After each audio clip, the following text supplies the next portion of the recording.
completed their service to this country are not getting the help they deserve and you have paid for because of government bureaucracy. Correspondent Dan Springer looks at the problem from Central Oregon. Sandwiched between railroad tracks and a freeway just outside of Bend, Oregon, sits a homeless camp. In each tent lives a U.S. veteran. All of them likely qualify for housing vouchers under a program funded by Congress last year.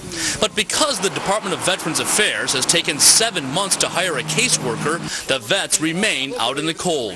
It should not take that long to go through a system to get someone identified and hired. The delay nearly cost 54-year-old Delbert Dungan his life. The Army vet was the first to sign up for the vouchers in August. Delbert Dungan has been homeless, living in a tent in Bend for 3 years. On Christmas Day, with the temperature hovering near zero, he was keeping himself warm using a propane heater. That propane tank had a small leak, and when he went to light a cigarette, his tent nearly blew up.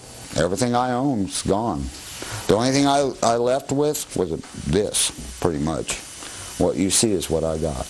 Under the HUD-VASH program, Dungan and 30,000 other homeless vets are targeted for housing vouchers.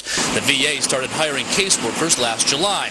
But nationwide, still more than a quarter of the positions remain unfilled, leaving some 10,000 eligible vets still homeless. It can be kind of difficult sometimes to fill a job that requires a licensed social worker, case manager with an emphasis in things of managing chronic unemployment, chronic homelessness, possibly substance abuse. But Oregon Republican Congressman Greg Walden calls it too much red tape.